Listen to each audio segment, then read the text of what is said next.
days going on 7 in the president's war with Iran, and he says tonight it's all ahead of schedule. Schedule that remains open-ended. But one important item on the to-do list, personally picking someone to take over in Iran. So despite all the talk about regime change not being a main objective, not being a main goal, the president made it very clear today that yes, actually, not only does he want different leadership in Tehran, he wants to cast it personally. Here's the quote to Axios. They are wasting their time. Khamenei's son is a lightweight. I have to be involved in the appointment like with Delcy Rodriguez in Venezuela. Khamenei's son is unacceptable to me. We want someone that will bring harmony and peace to Iran. And the president today, on camera, laid down a new marker, a U.S. guarantee. It's going to be, I think, a great future. And the United States will ensure that whoever leads the country next, Iran will not threaten America or its neighbors, Israel, anybody. And sure, without any real specifics on how we would do that, but the president says America will now have to ensure that Iran is led by someone who gets along with the West. Is there a short list, you may ask? There may have been, except they're dead now. The president earlier told ABC this week, quote, the attack was so successful, it knocked out most of the candidates. It's not going to be anybody that we were thinking of because they are all dead. Second or third place is dead, unquote. The Pentagon said today the war has only just begun. They said there are a lot more strikes coming, but what they didn't say is whether their strategy has to change in order to help Trump appoint Iran's new leader. The president said earlier today in an interview that he would like to have a say in who's the next leader of Iran. Is this an expansion of your military objectives? Well, there's no expansion. Ultimately, I think the president's having a heck of a say in who runs Iran, given the ongoing operation we have. So there's no expansion in our objective. It's possible the president has a plan in mind to do all of this, and he just hasn't shared it. But the closest idea he has shared seems to be this. And I'm once again calling on all members of the Iranian Revolutionary Guard, the military and the police, to lay down their arms. They're only going to be killed. And now is the time to stand up for the Iranian people and help take back your country. To have a chance after all these years to take back your country. Accept immunity, we'll give you immunity. But if the Iranian soldiers lay down their arms, who's picking them up? And who exactly is granting immunity? I mean, if it sounds chaotic, it's because it is chaotic. And that's not me saying that. It's the president back in June.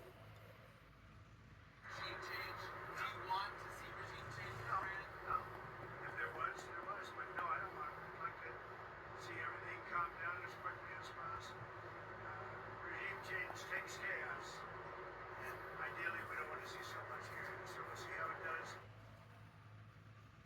Leading off our expert conversation tonight, lead global security analyst for the Washington Post, Josh Rogan, and retired Rear Admiral Mark Montgomery. Josh, isn't it all clear how the president is going to go about having a say in who next leads Iran?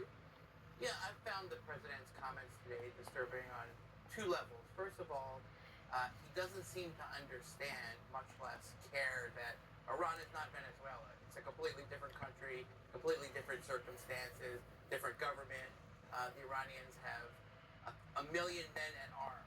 They have layers and layers of leadership that have prepared for this contingency for decades. They have capabilities to strike countries all over the region, and they have no intention of letting Donald Trump choose who their next leader is, no matter what happens. So he's applying a Venezuela model to Iran that doesn't match. He doesn't seem to either be aware or to care about that. And secondly, he seems to think that the Iranian people can rise up without any help.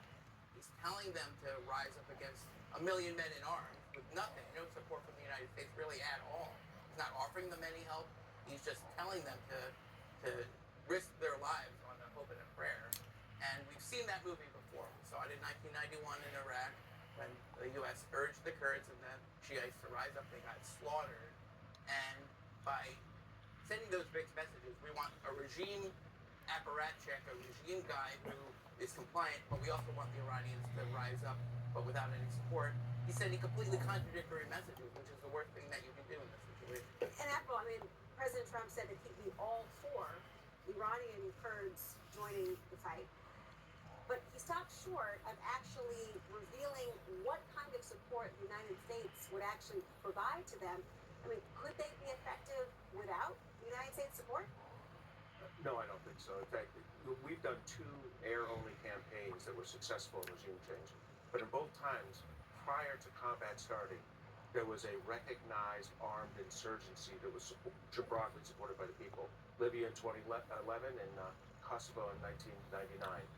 Bringing the Kurds in right now, if you want the Iranian public to generally support the IRGC, tell them the alternative are armed Kurds coming down to Tehran. They will never get there. It would lead to a significant bloodbath between the two groups. I don't think the Kurds I think they're smart enough not to do that, and I think we would be wise not to encourage it. You agree? Yeah, no, I mean, the Kurds can carve out a space for their own autonomy, which has always been their goal. They've never really been short on guns. It's not like the Kurds don't have guns. What we're saying to them is that you have to go attack 1 million Iranian army members, which is a suicide mission, so I don't think they're going to do that. And I agree with the Admiral. They don't have legitimacy to run Iran, and we're not giving any alternative that someone who has legitimacy to run Iran. And that's a gap between what we're saying and what we're doing. And we already started the war. How did they get into this without having any idea of how to get out of it? How in 2026 do we start a war and attack the government for weeks without having any explanation, not even any plausible theory of what happens next? And that's what we're dealing with. We've opened up a can of worms. We've started a regional war. It's expanding. More countries are getting involved. The Iranian strategy is clear. It's to expand the war in order to ruin the world economy, to put pressure on Trump to stop. And that they can do that strategy for a very long time. And the Israelis giving a few thousand Kurds a few thousand weapons is not going to change any of that. And so we're in a quagmire. That's exactly what we're headed towards, and it was completely predictable. And I don't hear anything from the administration of how we're going to get out of it. Well, actually, the president went from saying it would take a couple weeks to saying that he has no time limits at all now. I mean, what's your read on that, Admiral? Because you were very clear today that you thought that the 4 to 5 week range seemed to ring true in terms of military strategy.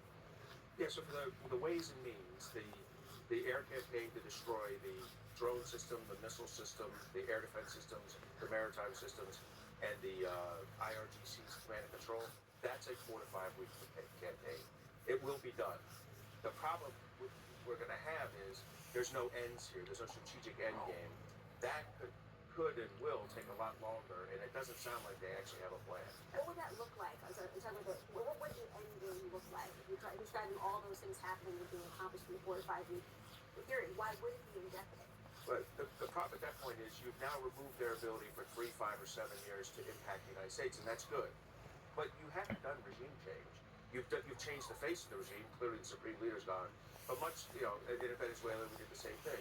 But just removing in this regime's case, the difference between this and Venezuela, as Josh replied, is that there's 125,000 other people in the IRGC, heavily armed and extremely ideological, and they're not going to step aside.